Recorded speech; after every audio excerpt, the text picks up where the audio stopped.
Ada seorang pria, usianya sudah 77 tahun, dan dia berani menghadapi puluhan kartel berselfie sendirian demi mempertahankan rumahnya. Dalam waktu kurang dari 5 menit, 4 orang penyerang kehilangan nyawa dan 2 lainnya terluka. Walaupun setelah itu memang rumahnya berubah jadi puing-puing akibat dentuman yang sangat hebat. Waktu dilakukan olah TKP oleh pihak yang berwenang, banyak banget selfie yang sudah disiapkan dengan perhitungan yang sangat-sangat tepat. Tim forensik menemukan ada satu strategi pertahanan yang sebenarnya mustahil dilakukan oleh orang awam. Ada satu tubuh ditemukan di dalam rumah penuh luka senpi dan juga serpihan. Ini adalah cerita tentang perlawanan terakhir dari Don Aleo Garza Tames.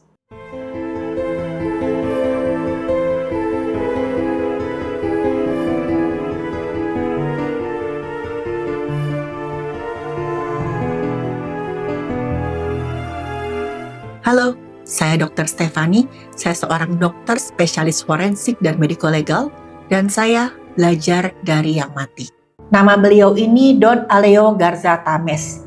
Lahir tanggal 17 Juli 1933 di Allende Nuevo Leon, wilayah perbukitan berhutan di Meksiko Utara. Karena beliau ini tumbuh besar di perbukitan yang penuh dengan hutan, jadi beliau itu terbiasa berburu, memancing, dan juga bekerja fisik sejak kecil. Beliau ini punya latar belakang keluarga pengusaha kayu, dikenal juga sebagai pribadi yang sangat disiplin dan bisa dipercaya. Dan sejak muda, Aleo itu menguasai teknik berburu dan juga menggunakan senpi.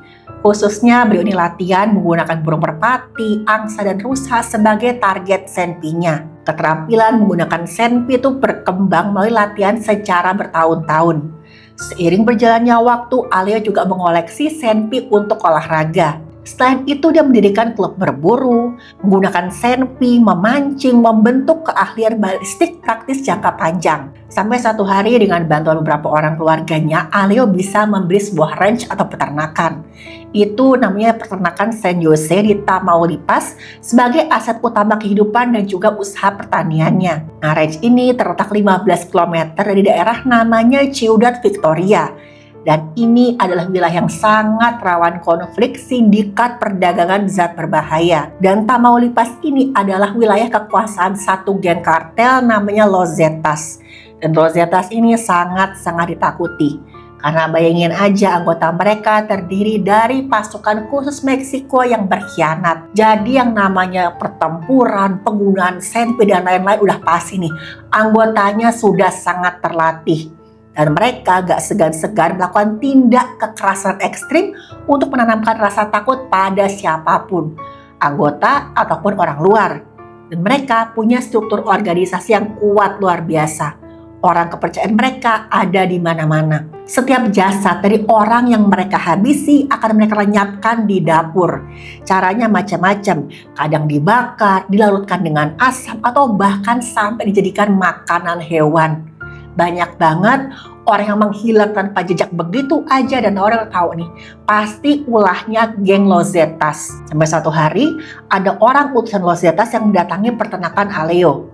Apa banyak basa-basi dia bilang seperti ini, Anda harus menyerahkan peternakan Anda pada kami, dan kami cuma kasih waktu 24 jam. Kartel Los Zetas itu punya pola perebutan aset, ancaman, dan juga kekuatan dengan menggunakan senpi. Mereka mengincar peternakan Aleo karena lokasi itu sangat-sangat strategis. Tanahnya luas, subur, dan sudah pasti berdiri markas yang sangat bagus. Tapi saat itu Aleo dengan tegas menolak. Dengan berani beliau bilang seperti ini, kalau Anda mau, silakan ambil. Saya tunggu kalian semua. Setelah itu, Aleo merintahkan semua pekerjanya untuk libur dan meninggalkan lokasi demi keselamatan mereka. Dan ya, Aleo cuma sendirian di peternakan itu. Dan sepanjang hari Aleo mempersiapkan rumah sebagai titik pertahanan yang strategis untuk menghadapi kemungkinan serangan dari geng Los Zetas. Dia tata nih, setiap amunisi, setiap senpi di pintu dan jendela, dan tujuannya ternyata supaya dia bisa cepat melepaskan timah panas tanpa harus bolak-balik. Dia punya persiapan yang matang, teman-teman. Dan kelompok Los Zetas mendatangi peternakan Aleo keesokan harinya jam 4 pagi. Mereka datang menggunakan truk dan juga van. Mereka semua berharap nih, Aleo ketakutan dan menyerah melihat begitu banyaknya anggota Los Zetas, geng yang paling ditakutin di Meksiko. Tapi Aleo dengan berani teriak dari rumahnya, "Kalau Anda mau peternakan ini, hilangkan dulu nyawa saya." Saat itu salah satu anggota Los Zetas melepaskan timah panas tadinya hanya sebagai peringatan. Tapi dengan cepat Aleo langsung membalas dengan senpinya sendiri. Dua anggota Los Zetas kehilangan nyawa di tempat. Setelah dua orang anggotanya ambruk, para anggota Los Zetas yang lain sempat diem. Mereka kaget, gak nyangka, dan mulai nih mereka berpikir, ini dalam rumah ada berapa orang? Kok sih kayak tuanya berani banget ya? Langsung aja dua orang anggota kita hilang nyawa di tempat. Karena panik secara membabi buta, mereka lepaskan timah panas ke arah rumah. Dan Aleo dengan ahlinya pindah posisi dari satu jendela ke pintu ke sana ke sini. Tujuannya itu supaya membuat anggota Los Zetas kebingungan dan berpikir jangan-jangan dalam rumah ada banyak orang. Ada dua orang anggota Los Zetas yang berhasil masuk tapi kemudian langsung tumbang terkena timah panas dari Aleo. Dan akhirnya nih, saking sudah frustrasi, sudah panik, akhirnya ada yang mencoba menghancurkan rumah Aleo menggunakan Para penyerang yang lain mulai panik karena lokasi peternakan milik Aleo dekat dengan ibu kota negara bagian. Pihak yang berwenang pun mulai berdatangan dan apa yang mereka lihat di sana benar-benar membuat kaget. Waktu itu para anggota Los Zetas sudah meninggalkan tempat dan rumah Aleo penuh dengan lubang terjangan timah panas. Katanya nih, totalnya sampai 900 lubang terjangan timah panas di dinding rumahnya Aleo. Banyak banget selongsong timah panas ditemukan tersebar di berbagai titik, menunjukkan frekuensi baku senpinya itu sangat-sangat tinggi dalam waktu yang singkat. Di luar bangunan ditemukan ada 4 jasad penyerang dengan luka senpi fatal di daerah vital tubuh. 2 penyerang lainnya ditemukan tergeletak dalam kondisi luka berat, gak sadarkan diri, tapi masih menunjukkan tanda-tanda kehidupan. Tapi di dalam rumah teman-teman cuma ditemukan ada 1 jasad, yaitu Don Aleo sendiri, dengan ada beberapa luka senpi dan juga serpihan. Don Aleo ditemukan di kamar mandi dengan barikade yang dia susun untuk melindungi diri. Ia masih memegang senpi yang ia arahkan ke arah pintu untuk pertahankan diri di detik-detik terakhir hidupnya. Gak ditemukan adanya korban lain, menegaskan bahwa pertempuran ini terjadi antara satu pembela dengan kelompok penyerang yang menggunakan senpi. Pola distribusi korban memperlihatkan satu pusat pertahanan yang bertahan aktif menghadapi berbagai arah serangan secara bersamaan.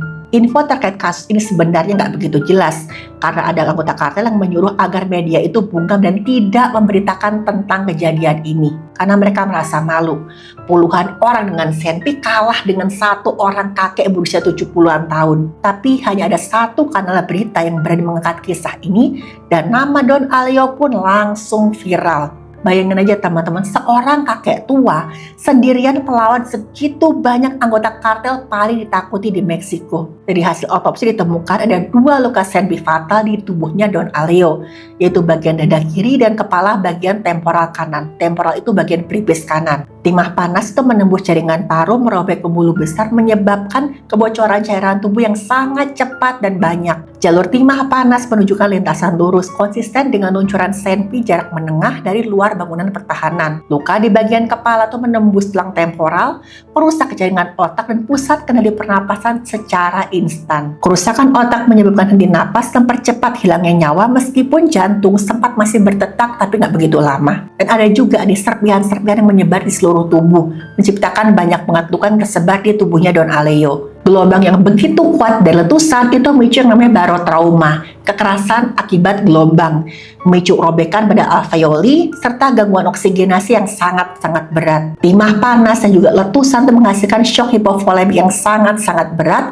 akibat kehilangan volume cairan tubuh. Trauma gabungan ini menyebabkan yang namanya kegagalan multi organ yang akut dalam waktu singkat, mempersempit peluang bertahan hidup dari Don Aleo. Dan pola lukanya menunjukkan Don Aleo itu tetap bertahan hingga menit-menit terakhir sebelum akhirnya beliau kehilangan nyawanya. Dan ia manfaatkan struktur rumah sebagai sistem pertahanan yang berlapis. Don Aleo memang cuma sendirian, tapi dia bisa menipu musuhnya seakan-akan ada banyak banget orang di rumahnya. Dan taktiknya Don Aleo ini membuat para kartel itu mengira kalau mereka menghadapi kelompok bersenpi yang sangat banyak anggotanya. dan sangat terorganisir, bukan cuma satu orang pria paruh baya. Ketidakpastian jumlah lawan membuat kartel menahan diri, memperpanjang pengepungan sampai hampir seharian. Taktiknya ini disebut juga dengan force multiplication illusion dan sangat-sangat efektif dalam pertempuran. Aleo menggunakan ilusi psikologis ketika sebuah kelompok kelihatan jauh lebih kuat dan lebih banyak dari kekuatan aslinya. Tujuannya jelas, membuat Losetas takut dan ragu karena nggak nyangka mendapat perlawanan yang begitu kuatnya. Dari awal, Aleo udah langsung melepaskan timah panas tanpa ragu-ragu sampai melenyapkan nyawa 2 orang kartel di tempat. Ini membuat anggota kartel lain kehilangan momentum awal, kesempatan terbaik mereka untuk menang secara cepat dan minim korban.